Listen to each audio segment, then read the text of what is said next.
welcome to the deep dive. We're diving into this idea of God's gift today.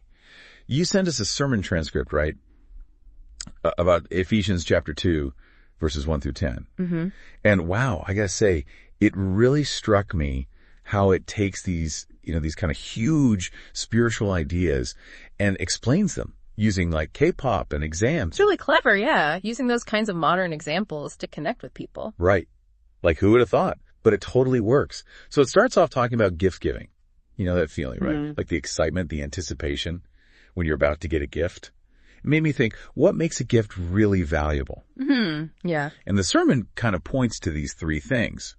Wanting it, needing it, and really truly loving it. Makes you think about those things we all search for in life, those things that feel super valuable to us. Absolutely. And the sermon takes that universal desire, that longing for something meaningful, and uses it to talk about something even bigger. Like, it throws out this thought experiment on imagine having to choose between getting everything you've ever wanted, that dream job, finding love, whatever it is for you, or you could choose to receive this undefined, mysterious gift from God.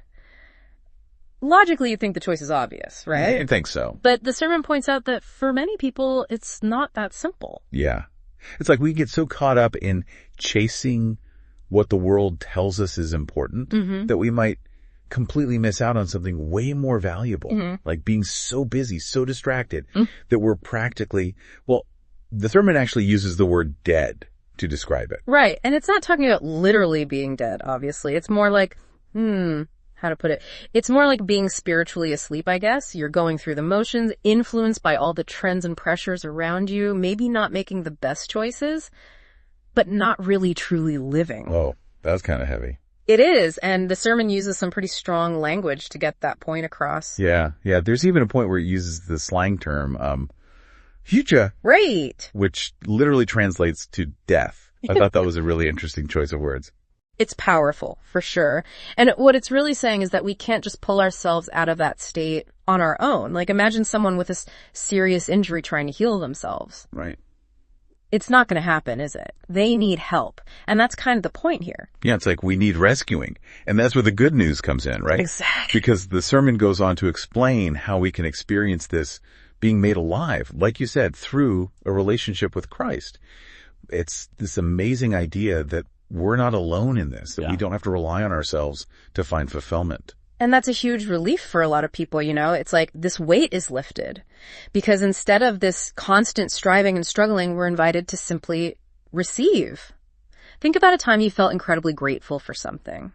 Maybe it was a simple gesture, a small gift. Remember that feeling. It's like that, but magnified 1,000 times over. That sense of awe, of wonder. That's what this sermon is getting at when it talks about God's gift. It's almost too much to grasp, It really is. And you know what I find fascinating? The sermon never tries to put this gift in a box. It doesn't give you a neat definition. It invites you to discover it for yourself through a relationship with Christ. Oh. It's almost like embarking on this incredible adventure, Yeah. But the prize at the end, it's like nothing you could ever imagine. And here's the thing, right?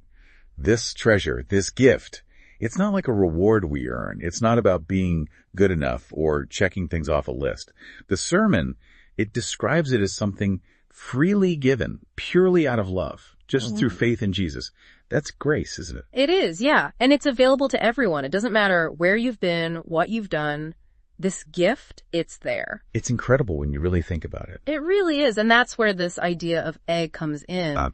Yeah, it means togetherness. The sermon, it really emphasizes how this gift, it's not just about getting something amazing. It's about being brought into this deep personal relationship with God. Because of what Jesus did for us, we get to share in his life, in his victory. Wow. It's like we're on the winning team right alongside him. Exactly. Which is pretty amazing. But then, the sermon tells this story, and I feel like we can all relate to it on some level. It's about getting a gift, but not realizing its value. You mean the one about the G-Shock watch? Yes. Yeah. The limited edition one. The speaker got it as a kid, but he didn't even realize how cool it was at the time. Just kind of tossed it aside. It made me wonder, if sometimes we do the same thing with God's gift. Like, we're so busy chasing after what we think we want. Right. That we don't even see the incredible treasure we've already been given. It's so true. And the sermon uses that story to show how we can get so fixated on the Gundams of our lives, Those things we're convinced will make us happy. The things we think we need. Yeah, but they end up distracting us from what truly matters. It's like we're trading a handful of sand for, like, entire universe of diamonds. That's a great way to put it. It's like we're constantly settling for less when we could have so much more. Yeah. And it's so easy to fall into that trap, right? We get so focused on the immediate, the tangible, those things that promise happiness, but ultimately leave us wanting more. It's human nature, I think. But the sermon, it reminds us to shift our focus, to turn away from what's fleeting and temporary and look towards something eternal, something that truly satisfies. Yeah, to put our trust in something bigger than ourselves. Exactly. To trust in God's grace, even when it doesn't make sense. It's like we're given this whole new way of living, a new operating system that doesn't constantly crash. And it allows us to experience this incredible peace, this joy, this resilience that the world just can't offer. I love that analogy. And it's not something we have to earn. Right. It's already ours. It's pure grace. Yeah. And the more we lean into it, the more we begin to see this incredible potential that God has placed within us. It's like having a superpower, you know, but it's not always easy to access. That's it. Yeah. Like, how do we actually tap into that power in our everyday lives? Right. Exactly. It's one thing to talk about this gift in theory, but what about when we're facing those real life challenges? Like, when you're stressed about an exam or struggling in a relationship, how does it actually help us then? Right. Right. And I think that's where a lot of people get stuck. They're like, okay, this all sounds great, but how does it work in practice? Exactly. And, you know, the sermon doesn't shy away from that. It acknowledges those struggles, those doubts. It's almost like it's saying, hey, I know this might be hard to wrap your head around, but trust me, it's worth it. So it's not about, like, having all the answers or never facing difficulties. No, not at all. It's more about,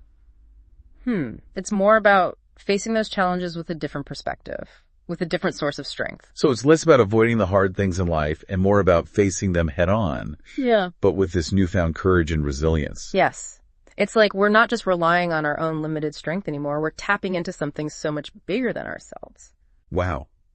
We're drawing on God's strength when we feel weak, offering grace to others even when it's tough, trusting in His plan even when we don't understand. Exactly. And as we do that, we begin to experience this incredible transformation in our lives. Yeah, it's like this whole new way of being in the world, right? It really is. And the sermon, it makes it clear that this transformation, it doesn't happen overnight. It's an ongoing journey. A journey full of, like, twists and turns and unexpected detours, right? Absolutely. There will be times when you question things, when you doubt, when you wonder if you're doing it right.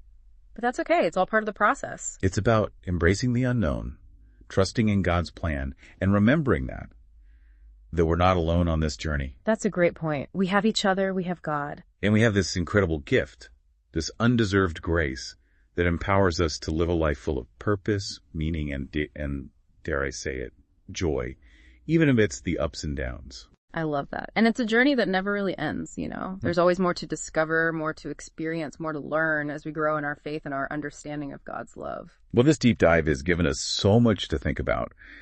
It's amazing how these timeless truths about faith, grace, and God's love, they still resonate so deeply today. They really do. There's something so powerful about going back to these foundational truths, you know? Yeah. It helps us see things with fresh eyes, fresh perspective.